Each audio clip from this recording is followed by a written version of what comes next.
Boa noite. Boa noite. Casos de microcefalia ligados ao Zika sobem de 17 para 41. Dilma e Lula se reúnem em São Paulo. Ministro da Justiça diz que campanha da petista não recebeu verbas ilegais. Ministro do TCU pede para deixar relatoria de processo de leniência da UTC.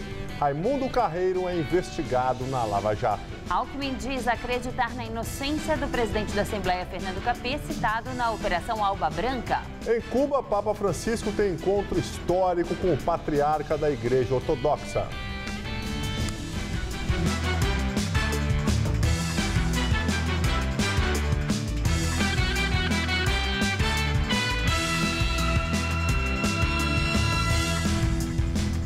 Em São Paulo, o presidente Dilma Rousseff se reúne com o ex-presidente Lula. A reunião não estava na agenda oficial da petista.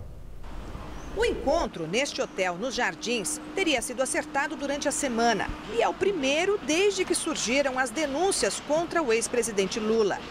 Na conversa, a presidente Dilma pretende quebrar a resistência do PT à proposta de reforma da Previdência que o governo deve apresentar nos próximos meses.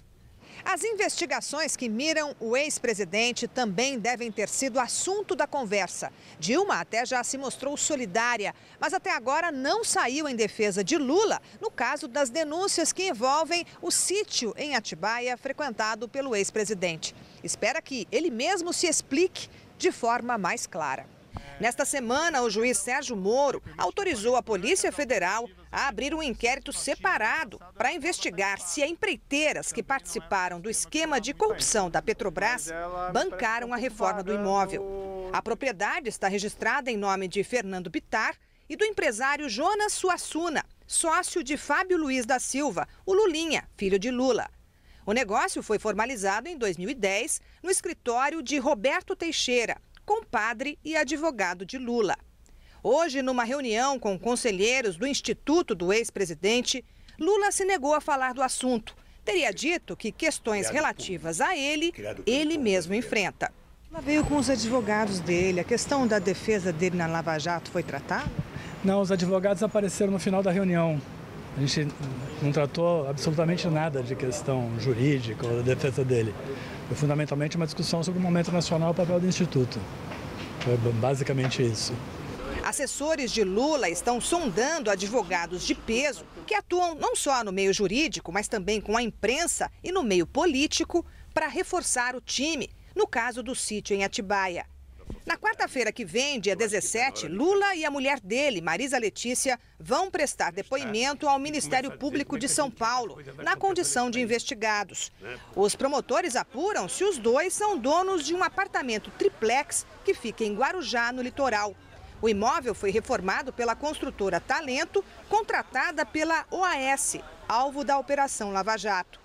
A suspeita é de que a empreiteira usou o empreendimento para disfarçar o repasse de propina no esquema de corrupção da Petrobras.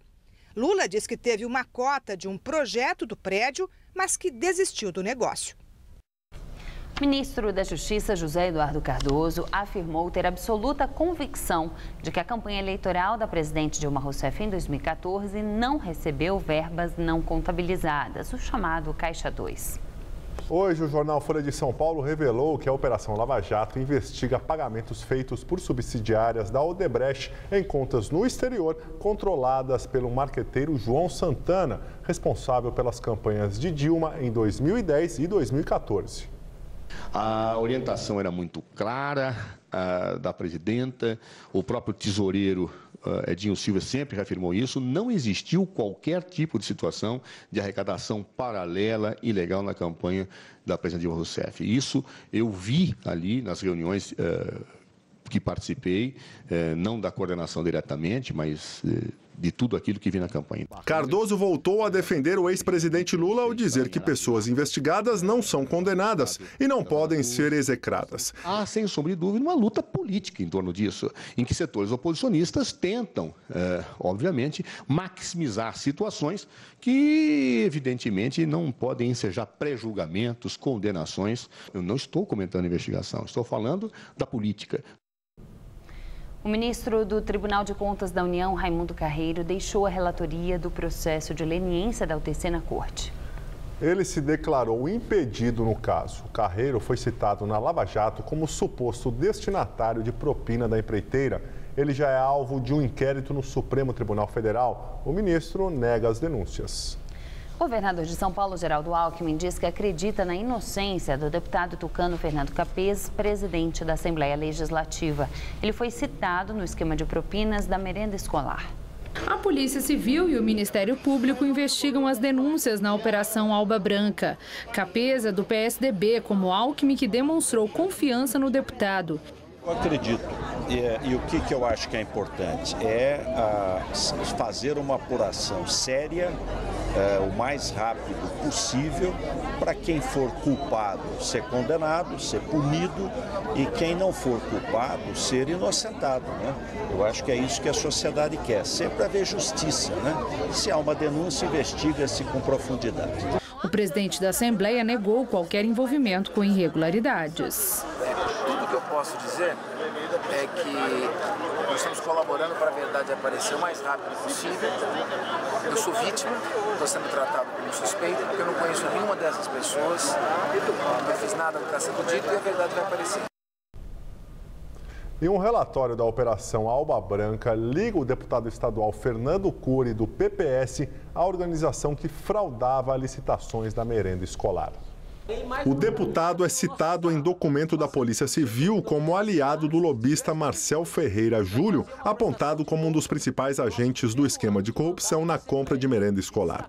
Para os investigadores, um diálogo gravado entre Marcel e uma pessoa identificada como Péricles indica que Marcel frequentava o gabinete de Fernando Cury na Assembleia Legislativa. O relatório da Polícia Civil mostra também que Marcel esteve na Secretaria Estadual da Agricultura, acompanhado do deputado do PPS e de César Augusto Lopes Bertolino, ex-diretor financeiro da Cooperativa Orgânica Agrícola Familiar, COAF, entidade apontada como carro-chefe da quadrilha. Fernando Cury classificou como mentirosa a informação e negou que esteve na secretaria. Ele é o terceiro deputado estadual citado na investigação. Os outros são o presidente da Assembleia, Fernando Capês, do PSDB, e Luiz Carlos Gondim, do Solidariedade. Assim como Capês, Gondim também nega as denúncias. Os deputados federais Baleia Rossi, do PMDB, e Nelson Marqueselli, do PTB, também são citados na Alba Branca. Além do ex-chefe de gabinete da Casa Civil do governador Geraldo Alckmin, Luiz Roberto dos Santos, o ex-chefe de gabinete da Secretaria da Educação, Fernando Padula, e o atual secretário de Logística e Transportes do Estado, Duarte Nogueira, todos do PSDB, eles negam as acusações. E agora é o comentário de José de Souza, direto de Brasília.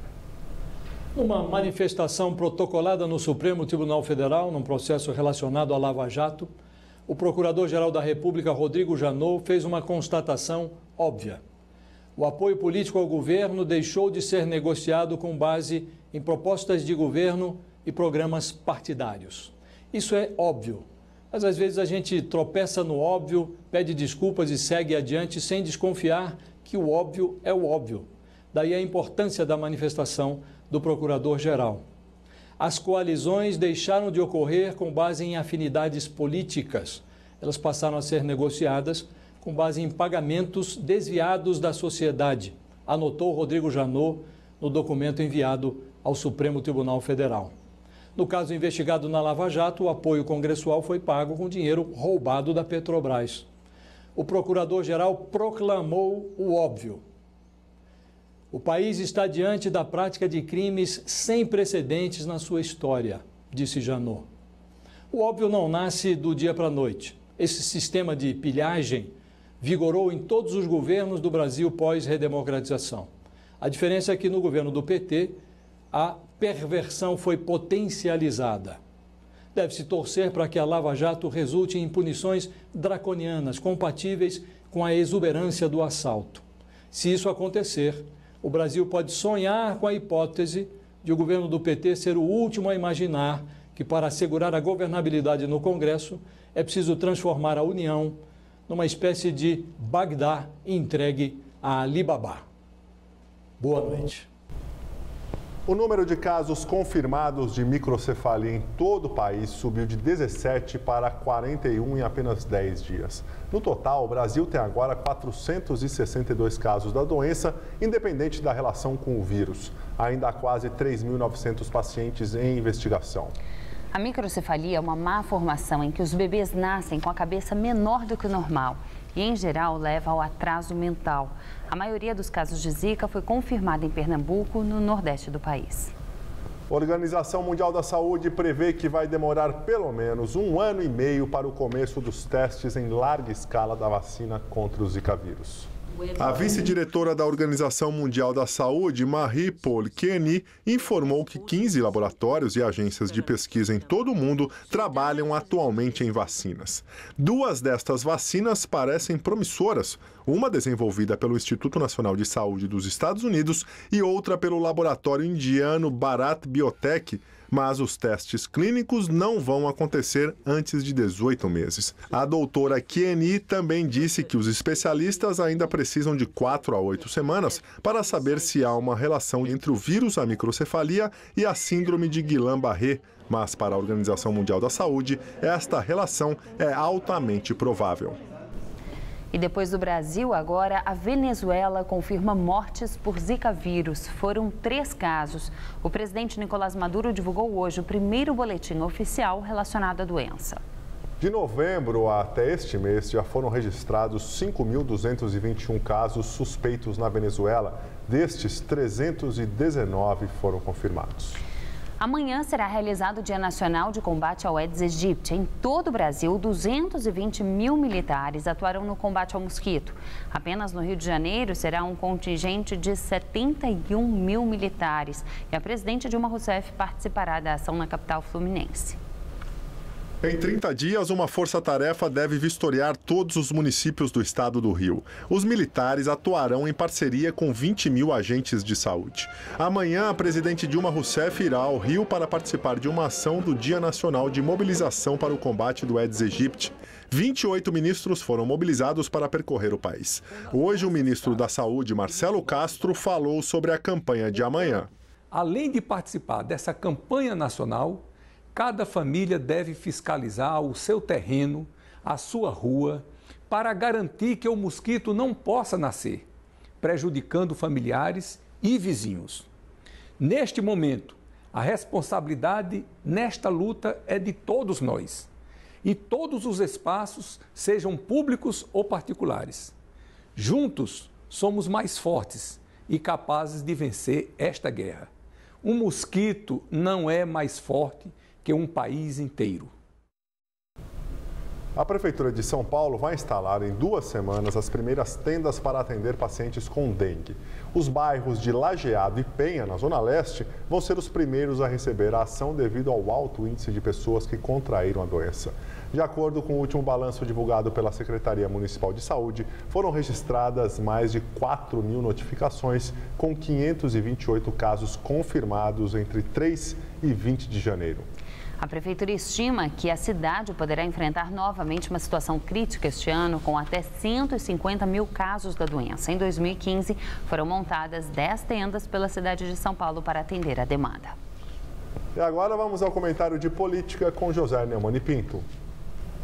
Pode até não ser, mas está sendo. O mosquito está sendo muito mais forte do que o país, por um motivo muito simples. O governo não sabe o que fazer, trata de forma desrespeitosa o assunto e entra numa espécie de furacão de marketing, que inclui essa tentativa de passar a responsabilidade que você viu o ministro da Saúde fazer para a sociedade, da culpa que o governo tem a respeito da transmissão de uma doença, e pelo absurdo da decisão de Dilma de ir para o Rio de Janeiro com os militares, participar disso, quando o problema maior está no sertão do Nordeste. Ela vai para o Rio, porque o Rio é uma cidade charmosa, acabou o carnaval, o Rio vai ter a Olimpíada e ela está tratando o caso como um assunto de marketing.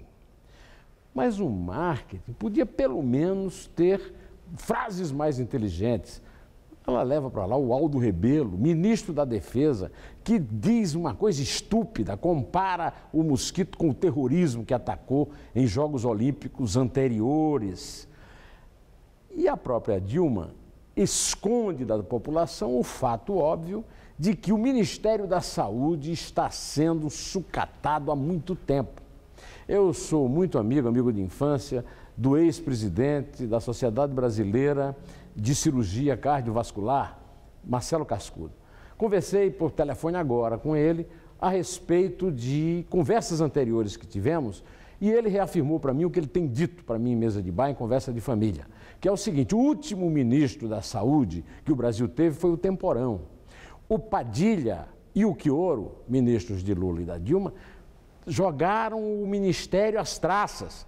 O Ministério perdeu completamente qualquer contato com as suas unidades e os ministros são inertes. Ele até não desgosta tanto desse ministro. O problema desse ministro é que nós vivemos uma grande crise, né, uma epidemia mundial, o Brasil está no meio dela, e o ministro é resultado não de uma escolha de um grande cientista, como foi, por exemplo, o Oswaldo Cruz, para combater a febre amarela, mas sim de uma jogada política para contentar a bancada do PMDB e essa bancada não votar contra a presidente Dilma no processo do impeachment. Então, para a presidente Dilma ter um mínimo de credibilidade nessa tentativa de usar o mosquito em seu favor para ficar no governo, ela tinha que escolher um ministro, como, por exemplo, o Collor escolheu o Adib Jatene, na época em que ele foi ameaçado. Isso não o salvou do impeachment, mas vamos convir que é muito melhor um cirurgião como o Adib, considerado o melhor médico do Brasil em atividade naquela época, apesar de ter inventado a CPMF, do que um psiquiatra desconhecido que não pratica a profissão lá do Piauí, que está entrando para convencer a bancada do PMDB a votar contra o impeachment. Dilma precisava tratar com mais seriedade a saúde, menos espírito marqueteiro, porque isso é um desrespeito. É um desrespeito às mães que têm filhos com microcefalia e ao país inteiro cuja saúde está à matroca. Bom, eu volto na terça-feira que vem, espero tê-lo por aqui, direto ao assunto e em té. Começou há pouco o desfile das campeãs no Sambódromo do Anhembi e mais uma vez os carros alegóricos entram na avenida. Mas você sabe onde vai parar todo esse material depois do carnaval? Em Santo André, por exemplo, 2 desses carros têm causado transtornos para os motoristas. Um carro alegórico pode incomodar muita gente, mas 2 carros podem incomodar muito mais. À tarde, o trânsito aqui aumenta muito o trânsito, né? E o que acontece? Se você perceber que tem umas árvores aqui, os galhos dela ficam para fora. Muitas vezes vem 2 carros de uma vez, chega aqui, você tem que desviar do carro que é alegórico e acaba pegando esses galhos de árvore e acaba arriscando o carro. Até arriscou meu carro aqui esse dia, arriscou também por esse motivo, entendeu? O abandono pós-folia ficou ali no meio da Avenida Firestone, em Santo André, na Grande São Paulo. Sem ninguém para retirar os carros do caminho, o trânsito ficou prejudicado. A União das Escolas de Samba do município disse que eles não deveriam ter sido deixados no local e prometeu retirá-los da via. Aqui em São Paulo, as escolas de samba têm terrenos específicos para deixar esse material. E aí fica bem a poucos passos do sambódromo. Basta atravessar a rua aqui mesmo na Avenida Olavo Fontoura. Só que depois do carnaval, as escolas têm apenas 15 dias para deixar esse material todo por aqui, fantasias, carros alegóricos. Depois desse prazo, a escola que não retirar e levar para o próprio barracão fica sujeita à multa. Escolas que ficaram de fora do desfile das campeãs já começaram a desmontar as alegorias. De peça em peça, chega a levar uma semana para terminar o serviço. A gente tem que reaproveitar peças, porque às vezes a gente aproveita para outro ano, mas tem outros que não. Outros tem escola de outro grupo que compra. Para falar a verdade, aqui eu acho que não faz 10% só que vai para o lixo. O resto a gente já reaproveita tudinho. Um guindaste ajuda na retirada de peças que estão no alto dos carros alegóricos, mas mesmo com a tentativa de recuperar ferragens, esculturas e fantasias, o lixo já começou a se formar. A corrida agora é garantir um pós-carnaval nota 10. O Cantareira voltou a ser o principal sistema produtor de água da Grande São Paulo. A informação foi divulgada pela Sabesp. Segundo a empresa, o sistema atende agora 5.700.000 pessoas. No auge da crise hídrica, o Guarapiranga teve que socorrer o Cantareira para evitar um colapso. A Sabesp explicou que o aumento no abastecimento do sistema Cantareira se deve às chuvas do início deste ano e à economia dos cidadãos. Depois de meses de dependência da reserva técnica, o manancial saiu do volume morto no fim do ano passado. E agora vamos à previsão do tempo com Mariana Armentano.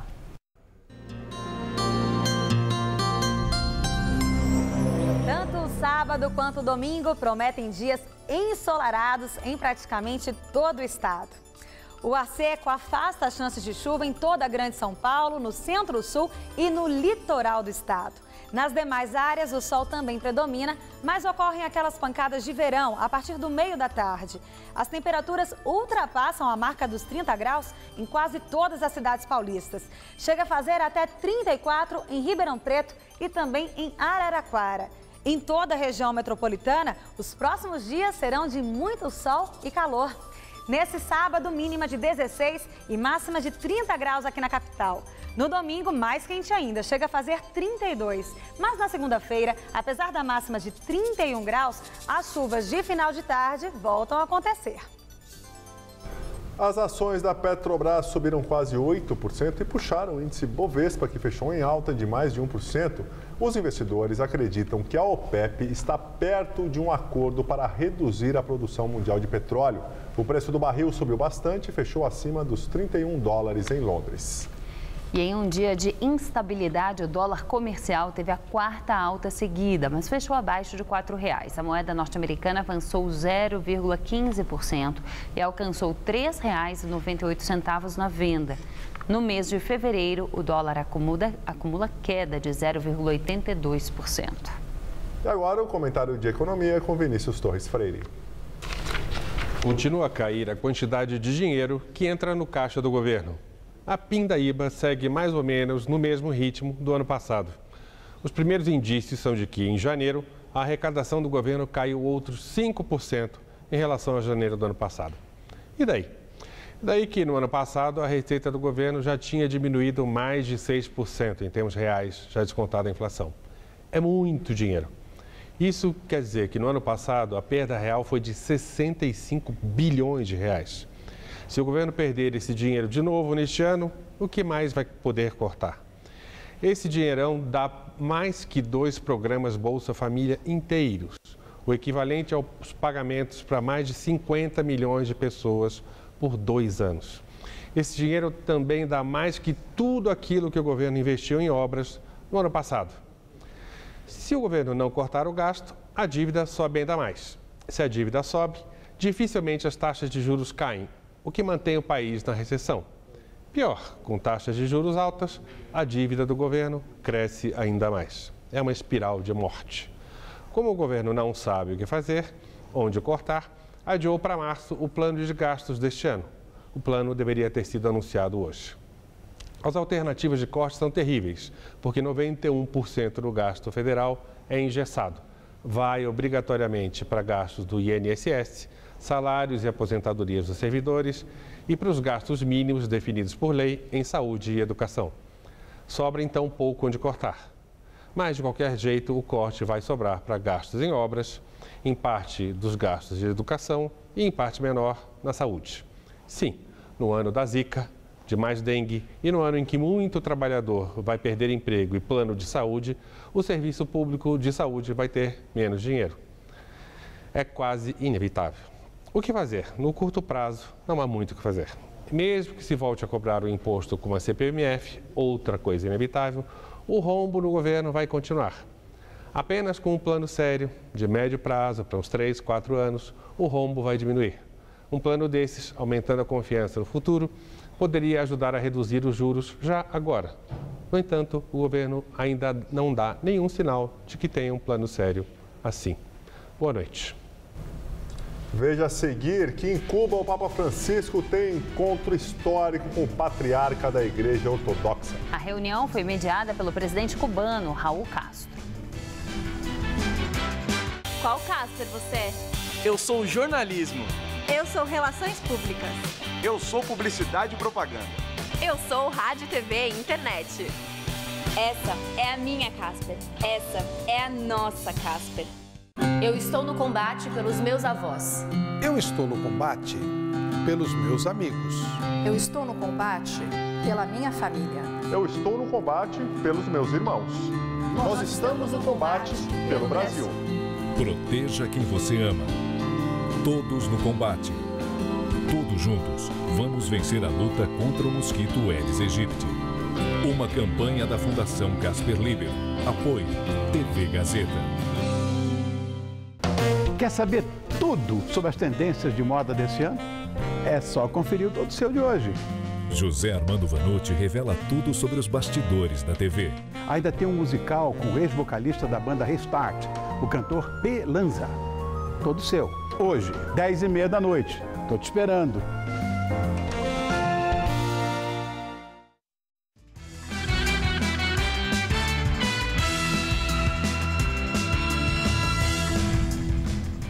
Em Cuba, o Papa Francisco tem encontro histórico com o patriarca da Igreja Ortodoxa. Francisco desembarcou em Havana e foi recebido no aeroporto José Martí pelo presidente cubano Raul Castro. O motivo da passagem por Cuba foi o primeiro encontro entre o Papa e o patriarca ortodoxo russo Kirill. A reunião, que o Vaticano tentou organizar por décadas na Europa, foi mediada por Raul Castro. As igrejas católicas, apostólica, romana e ortodoxa estão separadas desde o Grande Cisma do Oriente, em 1054. Os líderes das duas igrejas se excomungaram e divergem em vários temas, como a supremacia do Papa. Francisco e Kirill estão preocupados com o radicalismo islâmico e a perseguição contra os cristãos, tanto católicos quanto ortodoxos, no Oriente Médio e no norte e centro da África. Kirill vai passar 11 dias visitando países da América, entre eles o Brasil e o Uruguai. Francisco partiu para o México, onde fica até o dia 18. O sombreiro foi presente de um jornalista que estava no avião para que o Papa passeie à vontade pelo México. Os Estados Unidos devem restabelecer em breve os voos comerciais para Cuba. O memorando de entendimento vai ser assinado na próxima semana em Havana. Deverão ser permitidos 20 voos diários entre os Estados Unidos e Havana e mais 10 para outros aeroportos internacionais cubanos. Os voos comerciais entre os dois países foram suspensos há mais de 50 anos. Acordo internacional que inclui a Rússia prevê o fim das hostilidades entre governo e rebeldes na Síria e a entrega imediata de ajuda humanitária para a população. O secretário de Estado americano John Kerry anunciou que o acordo de cessar-fogo acertado entre 17 países deve entrar em vigor em uma semana. Kerry disse ainda que as negociações entre os rebeldes e o regime sírio, interrompidas na semana passada, devem ser retomadas o mais depressa possível. O ministro das Relações Exteriores russo, Sergei Lavrov, ressaltou que o cessar-fogo não vale para o Estado Islâmico nem para os extremistas da Frente Al-Nusra. O acordo prevê que as forças armadas em solo permitam a chegada imediata de ajuda às populações mais necessitadas, em particular nas zonas sob o cerco. Mas para isso a Rússia precisa parar de bombardear. O anúncio de cessar-fogo aconteceu no momento em que as forças do regime de Assad, com a ajuda da Rússia, fecham um cerco a Alepo, a maior e mais estratégica cidade da Síria. O jornal britânico The Independent anuncia o fim da publicação em papel. O jornal passa a ser totalmente digital a partir de março. O anúncio foi feito no site do jornal e os funcionários receberam uma carta do presidente do grupo que comprou a publicação em 2010. O The Independent, nascido em 1986, é um jornal de menor circulação no Reino Unido, com 60 mil exemplares por dia. O grupo afirma que o volume de leitores online aumentou 33% nos últimos 12 meses, passando de 70 milhões de pessoas. Não se sabe ainda quantas pessoas vão ser demitidas. A edição das 10 do Jornal da Gazeta termina aqui. Boa noite. Fique agora com Rony Von no Todo Seu. Um ótimo final de semana. A gente se vê na segunda-feira. Até lá.